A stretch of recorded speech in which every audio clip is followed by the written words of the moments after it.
ଆରେ ଚିକୁ, ଚିକି କୁଆଡେ ଗଲା? ସେ କଣ ଘରେ ନାହିଁ? କୁନି ସେ ତା ମାମୁଁ ଘରକୁ ଯାଇଛି। ଫେରୁ ଫେରୁ ତାର ଡେରି ହେବ। ମୁଁ ଏବେ ଖେଳିବାକୁ ଯାଉଥିଲି। ଆସେ ଆମେ ସାଙ୍ଗ ହେଇ ଖେଳିବା। ଆଚ୍ଛା ଠିକ ଅଛି, ଚାଲ ଯିବା।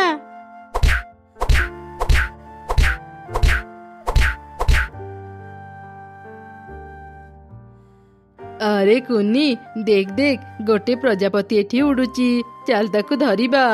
ନା ଚିକୁ, ତାକୁ ତୁ ଧରନି, ତାକୁ ଭାରି କଷ୍ଟ ହେବ। ଆରେ କିଛି ହେବନି, ତୁ ବେଶୀ ଡରନି। ତୁ ଖାଲି ଦେଖେ ମୁଁ କଣ କରୁଛି। ଏମିତି କହି କାଉଛୁଆ ପ୍ରଜାପତି ଛୁଆ ଉପରକୁ ପଥର ଫିଙ୍ଗିଲା। ପ୍ରଜାପତି ଛୁଆଟି ତଳେ ପଡିଗଲା। ଏମିତି ଦେଖି କାଉଛୁଆ ତାକୁ ଧରି ତାର ଡେଣା ଛିଡେଇ ଦେଲା। ତୁ କଣ କଲୁ ଚିକୁ?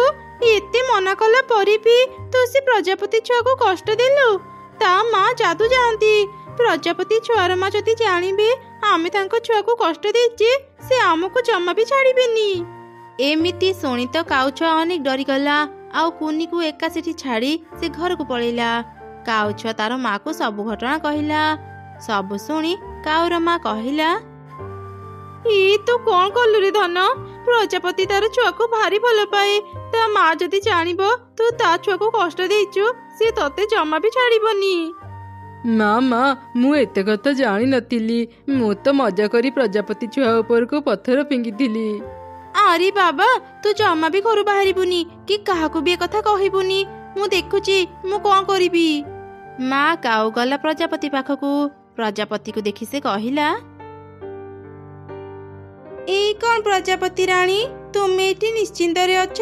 ସେପଟେ କୁନି ତମ ଝିଅକୁ ମାରି ମାରି ଅସୁସ୍ଥ କରିଦେଲାଣି। ତୁ କଣ କହୁଛୁ? ମୋ ଝିଅକୁ କୁନି ମାରି ତାକୁ ଅସୁସ୍ଥ କରିଦେଇଛି? ମୁଁ ସେ କୁନିକୁ ଜମା ବି ଛାଡିବିନି। କୋଉଠି ଅଛି ମୋ ଝିଅ ଏବେ? ଆମ ଜଙ୍ଗଲରେ ଯୋଉ ବଡ ପୋଖରୀ ଅଛି, ସେଠି ତୁମ ଝିଅ ପଡିଛି, ଯାଅ ଦେଖିବ। ଏମିତି ଶୁଣି ମା ପ୍ରଜାପତି ଶୀଘ୍ର ସେ ଜାଗାକୁ ଗଲା। ହେଲେ ସେଠି ସେ ତା ଝିଅକୁ ପାଇଲାନି। ସେପଟେ କୁନି ପ୍ରଜାପତି ଛୁଆକୁ ଡାକ୍ତରଖାନା ନେଇଗଲା ଆଉ ତାର ଚିକିତ୍ସା କରେଇଲା। ପ୍ରଜାପତି ଛୁଆ, ତତେ ଏବେ କେମିତି ଲାଗୁଛି? ମତେ ଏବେ ସୁସ୍ଥ ଲାଗୁଛି। ମୋ ଡେଣା ବି ଭଲ ହେଇଗଲା। ମୁଁ ଘରକୁ ଯିବି କୁନି, ମତେ ମୋ ଘରକୁ ନେଇଯାଅ। ହଁ କୁନି, ମୁଁ ପ୍ରଜାପତିର ଡେଣାରେ ବ୍ୟାଣ୍ଡେଜ କରିଦେଇଛି। ତୁ ଚାହିଁଲେ ତାକୁ ଏବେ ଘରକୁ ନେଇପାରିବୁ। ଆପଣଙ୍କୁ ବହୁତ ବହୁତ ଧନ୍ୟବାଦ ଡକ୍ଟର ଅଙ୍କଲ। ଆସ ପ୍ରଜାପତି ଛୁଆ, ମୁଁ ତତେ ତ ଘରକୁ ନେଇଯିବି।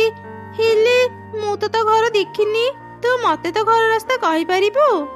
ହଁ କୁନି, ମୁଁ ମୋ ଘର ରାସ୍ତା ଜାଣେ, ଚାଲ ଯିବା। କୁନି ପ୍ରଜାପତି ଛୁଆକୁ ଧରି ତା ଘରକୁ ଯାଉଥିଲା। ରାସ୍ତାରେ ମା ପ୍ରଜାପତି ସହ ସେମାନଙ୍କର ଦେଖା ହେଲା। ଆରେ ମା, ତୁ ଠିକ ଅଛୁ ତ? ତତେ କୁନି ମାରିଛି? ମତେ କହ, ମୁଁ ଏ କୁନିକୁ ଜମା ବି ଛାଡିବିନି। ମା, ମୁଁ ଏବେ ପୁରାପୁରି ସୁସ୍ଥ। ହେଲେ ତୁମକୁ କିଏ କହିଲା ମତେ କୁନି ମାରିଛି? ମତେ ତ ଚିକୁ ମାରିଛି, ଆଉ କୁନି ମତେ ଡାକ୍ତରଙ୍କ ପାଖକୁ ନେଇ ସୁସ୍ଥ କରିଛି। ତୁ କଣ କହୁଛୁ ରେ ମା? କୁନି ତୋର ଚିକିତ୍ସା କରି ତତେ ଭଲ କରିଛି, ଆଉ ମୁଁ କୁନିକୁ ଭୁଲ ବୁଝି ତାକୁ ମାରିବାକୁ ଚାହୁଁଥିଲି। ଯା ହଉ ମା, ତୁ ମତେ ସତ କଥା କହିଦେଲୁ। ନହେଲେ ମୁଁ ତ ସେ ଦୁଷ୍ଟ କାଉର କଥାକୁ ସତ ଭାବି କେତେ ବଡ ଭୁଲ କରିଦେଇଥାନ୍ତି। ମୁଁ ସେମାନଙ୍କୁ ଜମା ବି ଛାଡିବିନି। ସେମାନଙ୍କୁ ଉଚିତ ଶିକ୍ଷା ଦେବି। ତାପରେ ପ୍ରଜାପତି ମା ତା ଛୁଆକୁ ଧରି ଘରକୁ ଗଲା। କୁନି ବି ତା ଘରକୁ ଗଲା ଆଉ ତାର ମାକୁ ସବୁ ଘଟଣା କହିଲା। ମୋ ସୁନା ଝିଅ ଏକଦମ ଠିକ କାମ କରିଛି। କାହାକୁ ବି ଅଯଥାରେ କଷ୍ଟ ଦେବା ଠିକ ନୁହଁ। ଆଉ ଯାହାକୁ ବି ବିପଦରେ ପଡିଥିବାର ଦେଖିବୁ ତାକୁ ସାହାଯ୍ୟ କରିବୁ। ପରଦିନ ସକାଳେ ମା ପ୍ରଜାପତି କାଉର ଘରକୁ ଗଲା। କଣ ପ୍ରଜାପତି, ତୁମେ ଏଠି? ତୁମେ କଣ କୁନିକୁ ଶାସ୍ତି ଦେଲ? ଦୁଷ୍ଟ କାଉ, ତୁ ମତେ ମିଛ କହିବାକୁ ସାହସ କଲୁ? ଭୁଲ ତୋ ପୁଅ କରିଛି, ଆଉ ତୁ ଦୋଷ କୁନିକୁ ଦଉଥିଲୁ। ମୁଁ ତୋ ପୁଅକୁ ଜମା ବି ଛାଡିବିନି। ମୁଁ ତାକୁ ଶାସ୍ତି ଦେବି। ଏମିତି କହି ମା ପ୍ରଜାପତି ତା ଯାଦୁ ଶକ୍ତିରେ କାଉ ଛୁଆକୁ ବି ଗୋଟେ ପ୍ରଜାପତି କରିଦେଲା। ପ୍ରଜାପତି, ତୁମେ କଣ କଲ? ମୋ ପୁଅକୁ ଏତେ ବଡ ଶାସ୍ତି ଦିଅନି। ମୁଁ ତା ବିନା କେମିତି ବଞ୍ଚିବି? ଦୟାକରି ତାକୁ ଭଲ କରିଦିଅ। ମୁଁ ତୁମକୁ କ୍ଷମା ମାଗୁଛି, ଆଉ କଥା ବି ଦେଉଛି ମୁଁ ମୋ ପୁଅକୁ ଭଲ ଶିକ୍ଷା ଦେବି। ସେ ଆଉ କାହାର ବି କ୍ଷତି କରିବନି। ମୋ ଉପରେ ଦୟା କର ପ୍ରଜାପତି, ମୋ ପୁଅକୁ ଭଲ କରିଦିଅ। ମୁଁ ମୋ ଅଭିଶାପ ଫେରି ନେଇ ପାରିବିନି, କିନ୍ତୁ ହଁ ତୁ ଯଦି ଭଲ କାମ କରିବୁ ତ ପୁଅ ଧୀରେ ଧୀରେ ସୁସ୍ଥ ହେଇଯିବ। ମା ପ୍ରଜାପତି ସେଠାରୁ ଚାଲିଗଲା। କିଛି ଦିନ ପରେ ଜଙ୍ଗଲରେ ପ୍ରବଳ ବର୍ଷା ହେଲା। ସେଇ ବର୍ଷାରେ ଚଢ଼େଇର ଘର ଭାଙ୍ଗିଗଲା। ମା ମା ମୋ ଡେଣା ପୁରାପୁରି ଏବେ ଭଲ ହେଇଗଲା। ଏଇ ଦେଖ ମୁଁ ଉଡ଼ି ବି ପାରୁଛି। ମୋର ଆଜି କୁନି କଥା ଭାରି ମନେ ପଡୁଛି। ଚାଲ ନା ମା ଆଜି ତା ଘରକୁ ଯିବା। ହଁ ରେ ମା, ମୁଁ ବି କୁନି ଘରକୁ ଯିବି। ସେଦିନ ମୁଁ ତା ସହ କଥା ହେଇପାରିନଥିଲି। ସେମାନେ ମୋର ଏତେ ବଡ଼ ଉପକାର କରିଛନ୍ତି। ମୁଁ ତାକୁ କିଛି ଉପହାର ଦେଇ ଧନ୍ୟବାଦ ଜଣେଇବି। ଚାଲ ମା ଏବେ ଯିବା।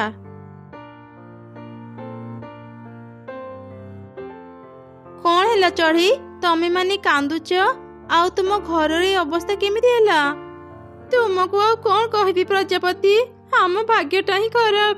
ଗତ ରାତିର ଝଡ଼ ବର୍ଷାରେ କାହାର ବି ଘର ଭାଙ୍ଗିଲାନି, ହେଲେ ଆମ ଘର ଭାଙ୍ଗିଗଲା। ଭାବିଥିଲି ବର୍ଷା ଦିନ ଆସିବା ଆଗରୁ ଘର ମରାମତି କରିନେବି, ହେଲେ ଏତେ ଶୀଘ୍ର ଘର ଭାଙ୍ଗିଯିବ କିଏ ଜାଣିଥିଲା। ଏବେ ତ ଘର ମରାମତି ପାଇଁ ମୋ ପାଖରେ ଟଙ୍କାଟିଏ ବି ନାହିଁ। ପ୍ରଜାପତି, ତୁମେ ହଠାତ୍ ଆମ ଘରକୁ ଆସିଲ ଯେ, କିଛି କାମ ଥିଲା କି? ମୁଁ ତୁମକୁ କିଛି ଉପହାର ଦେବାକୁ ଆସିଥିଲି, ହେଲେ ତମମାନଙ୍କ ଦୁଃଖ ଦେଖି ମତେ ଭାରି କଷ୍ଟ ହେଉଛି। ତମେ ମାନେ ଚିନ୍ତା କରନି, ମୁଁ ତୁମକୁ ସାହାଯ୍ୟ କରିବି ଆଉ ତୁମକୁ ଏକ ଘର ଦେବି। କିନ୍ତୁ ତୁମେ ଆମକୁ କେମିତି ଘର ଦେବ? ତୁମେ ତ ଗୋଟେ ପ୍ରଜାପତି। ପ୍ରଜାପତି ହେଇ ତୁମେ ଆମକୁ କେମିତି ସାହାଯ୍ୟ କରିବ? ମୁଁ ସାଧାରଣ ପ୍ରଜାପତି ନୁହଁ, ମୁଁ ଯାଦୁର ପ୍ରଜାପତି। ମୁଁ ମୋ ଯାଦୁ ସାହାଯ୍ୟରେ ଏବେ ତୁମକୁ ଘର ଦେବି। ଏଇ ନିଅ, ଏଇ ଘର ଆଜିଠୁ ତମ ମାନଙ୍କର। ଏଇ ଘର ବହୁତ ମଜବୁତ, ଯେତେ ଝଡ଼ ବର୍ଷା ହେଲେ ବି ଏଇ ଘର ଜମା ଭାଙ୍ଗିବନି। ତୁମକୁ ଅନେକ ଅନେକ ଧନ୍ୟବାଦ ପ୍ରଜାପତି। ତୁମର ଏଇ ଉପକାର ମୁଁ କେବେ ବି ଭୁଲିବିନି। ଆରେ ନା ନା, ଧନ୍ୟବାଦ ଦେବାକୁ ପଡ଼ିବନି। ଯଦି ଆଉ କିଛି ଦରକାର ହୁଏ ମତେ କହିବ, ମୁଁ ତୁମକୁ ସାହାଯ୍ୟ କରିବି। ଏବେ ଆମେ ଯାଉଛୁ। ଏମିତି କହି ପ୍ରଜାପତି ଆଉ ତାର ଝିଅ ସେଠାରୁ ଚାଲିଗଲେ। ମା ଝିଅ ମଜବୁତ ଘର ପାଇ ଖୁସିରେ ରହିଲେ।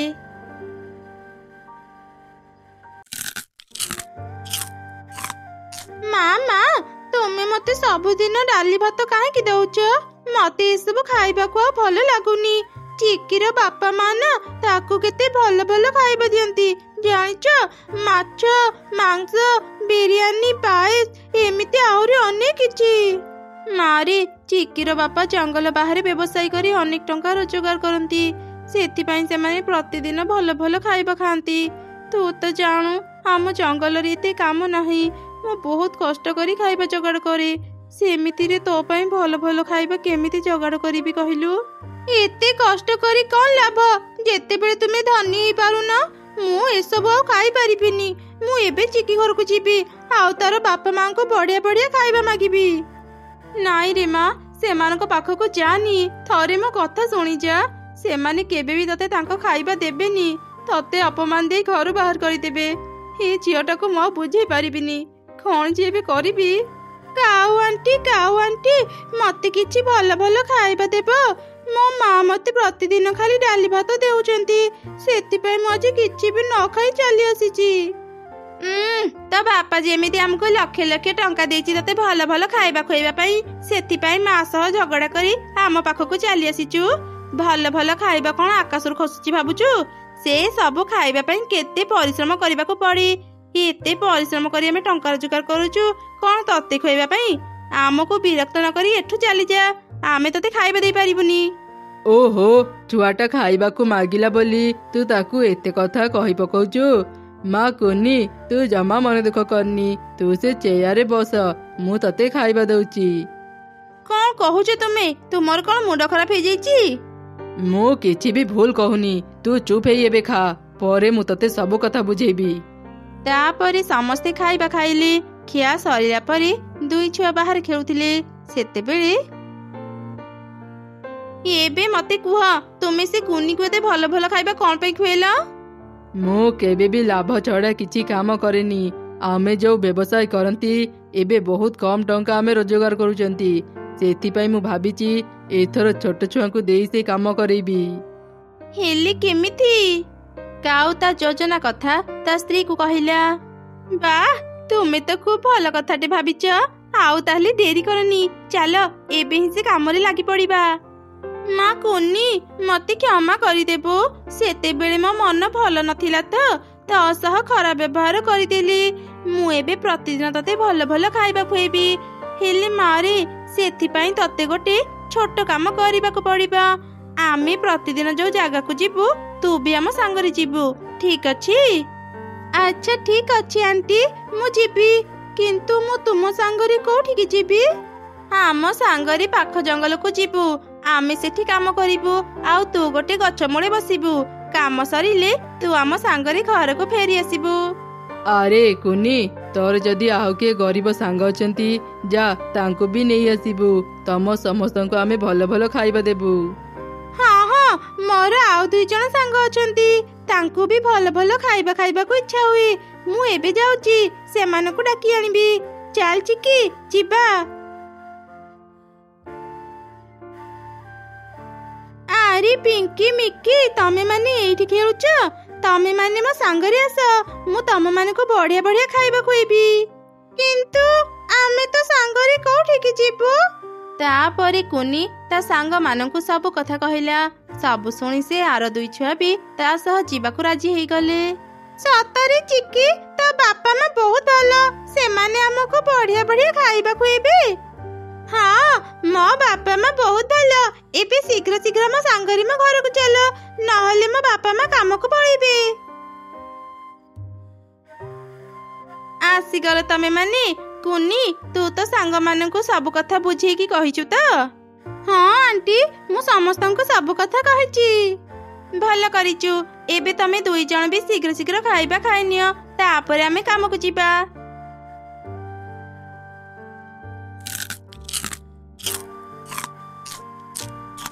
ଏଇ ତମେ ମାନେ ମନ ଦେଇ ଶୁଣ। ଯଦି ରାସ୍ତାରେ ନିଜ ବାପା ମାଙ୍କ ସହ ଦେଖା ହେଇଯାଏ, ତମେ ମାନେ କହିବ ଯେ ତମେ ମାନେ ନିଜ ନୂଆ ସାଙ୍ଗ ଘରକୁ ବୁଲିବା ପାଇଁ ଯାଉଛ। ଆମ ସାଙ୍ଗରେ ଯାଉଛ ବୋଲି ଜମା କହିବନି, ନହେଲେ ତମ ବାପା ମା ତମ ମାନଙ୍କୁ ଛାଡ଼ିବେନି ଆଉ ତମେ ମାନେ ବଢିଆ ବଢିଆ ଖାଇବା ଖାଇପାରିବନି। ଏବେ ଆମ ପଛେ ପଛେ ଆସ। ଏମିତି 2 କାଉ ସବୁ ଛୁଆଙ୍କୁ ଧରି ପାଖ ଜଙ୍ଗଲକୁ ଗଲେ। ମା କୁନି ଚିକି, ତମେ 2 ଜଣ ଏଇ କଳା ଚଷମା ପିନ୍ଧି ଆଉ କାନରେ ତୁଳା ଦେଇ ଗଛ ମୂଳେ ବସି ରୁହ। ଯେତେ କଷ୍ଟ ହେଲେ ବି ଜମା ଚଷମା ଖୋଲିବନି କି ପଦେ କଥା ବି କହିବନି। ଚୁପଚାପ ବସି ରହିବ। କେହି ତମ ପାଖକୁ ଆସିଲେ ବି ତା ସହ କଥା ହେବନି। ଆମେ ଏବେ ଆମ କାମ କରୁଛୁ। ଆମେ ନ ଆସିବା ଯାଏ ତମେ ମାନେ ଏଠୁ ଉଠି କୁଆଡେ ବି ଯିବନି, ନହେଲେ ତମ ମାନଙ୍କର ବିପଦ ହେବ, ବୁଝିଲ? ଠିକ ଅଛି ଆଣ୍ଟି, ଆମେ ବୁଝିଗଲୁ। କିନ୍ତୁ ତମେ ମାନେ କୋଉଠି କାମ କରିବାକୁ ଯିବ? ଏଇ ଯୋଉ ପାଖରେ ଜମି ଦେଖୁଛ, ଆମେ ସେଇଠି କାମ କରିବୁ। ପିଙ୍କି ମିକି, ଚାଲ ତମେ ମାନେ ଆଉ ଗୋଟେ ଗଛ ତଳେ ବସିବ। ଗୋଟେ ଗଛ ମୂଳେ 2ଟା ହିଁ ଛୁଆ ବସି ପାରିବେ, ତାଠୁ ଅଧିକ ନୁହଁ। ଆମେ ଯେମିତି କହୁଛୁ ତମେ ମାନେ ସେମିତି କରିବ, ଠିକ ଅଛି? ଘରକୁ ଫେରିଲେ ମୁଁ ତମ ସମସ୍ତଙ୍କୁ ବଢିଆ ବଢିଆ ଖାଇବା ଖୁଏଇବି। ଠିକ ଅଛି, ଆମକୁ ବି କଳା ଚଷମା ଦିଅ।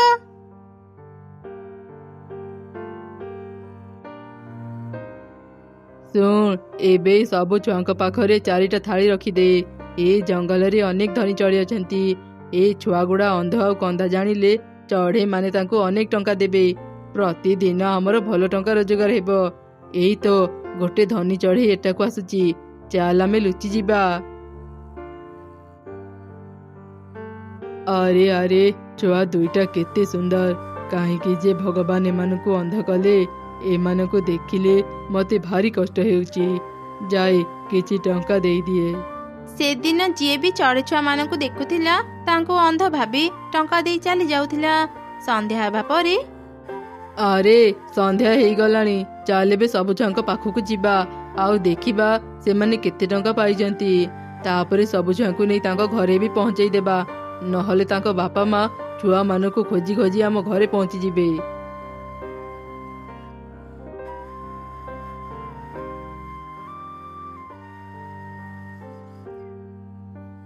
ଆରେ ତାଙ୍କ କାନରୁ ତୁଳା ଆଉ ଚଷମା ଖୋଲିଦେ। ଏବେ ଆମ କାମ ସରିଗଲା, ଚାଲ ଘରକୁ ଯିବା। ତାପରେ କାଉମାନେ ସବୁ ଛୁଆଙ୍କୁ ଧରି ନିଜ ଜଙ୍ଗଲକୁ ଫେରିଲେ। ଘରକୁ ଫେରିଲା ପରେ କାଉମାନେ ସବୁ ଛୁଆଙ୍କୁ ଗୋଟେ ଗୋଟେ ବିରିୟାନୀ ପ୍ୟାକେଟ ଦେଲେ। ଆଜି ତମେ ମାନେ ଘରକୁ ଯାଅ, ଘରେ ଯାଇ ଏ ବିରିୟାନୀ ଖାଅ। କାଲି ସକାଳେ ପୁଣି ଆମ ଘରକୁ ଆସିବ, ଆମେ ତୁମକୁ ବଢିଆ ବଢିଆ ଖାଇବା ଖୁଏଇବୁ। কিন্তু ଆଣ୍ଟି କାଲି ତ ଆମ ସ୍କୁଲ ଅଛି। ଆମେ ଯଦି ସ୍କୁଲ ବନ୍ଦ କରିବୁ ମା ଆମକୁ ରାଗିବେ। ତମେ ମାନେ ଗୋଟେ କାମ କର, ଘରେ ସ୍କୁଲ ଯାଉଛୁ କହି ଏଠାକୁ ଚାଲି ଆସ। ଆମ ଘରେ ବ୍ୟାଗ ରଖି ଆମେ ପାଖ ଜଙ୍ଗଲକୁ ଯିବା। ସ୍କୁଲ ଛୁଟି ସମୟରେ ଆମେ ଏଇ ଜଙ୍ଗଲକୁ ଫେରି ଆସିବା। ତାପରେ ତମେ ମାନେ ନିଜ ନିଜ ଘରକୁ ଚାଲିଯିବ। ଠିକ ଅଛି? ଆଚ୍ଛା ଠିକ ଅଛି ଆଣ୍ଟି, ଆମେ ଏବେ ସେମିତି କରିବୁ।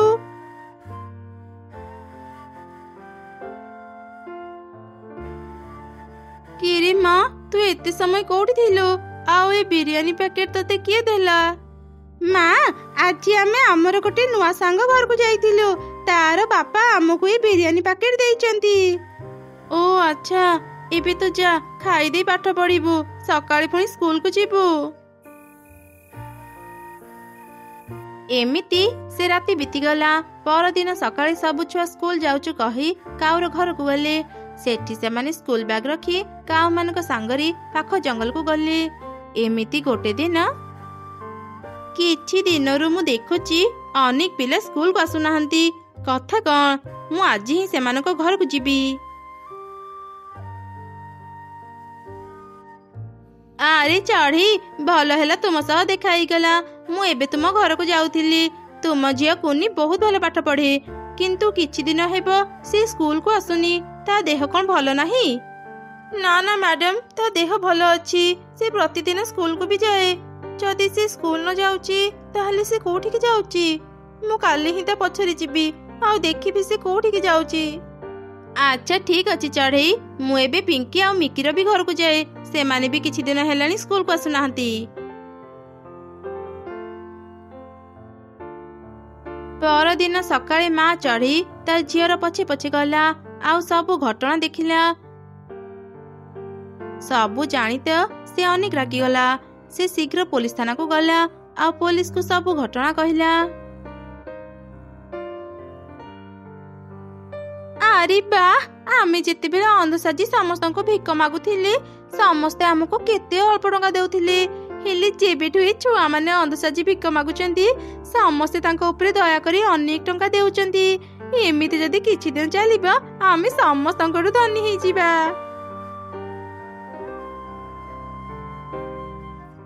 ଏଇ ଦେଖନ୍ତୁ ଚିଲ ଦିଦି, ପିଲାମାନଙ୍କୁ ଭଲ ଭଲ ଖାଇବାର ଲୋଭ ଦେଖେଇ ତାଙ୍କୁ ଅନ୍ଧ ସଜେଇ କେମିତି କାଉମାନେ ଭିକ ମଗଉଛନ୍ତି।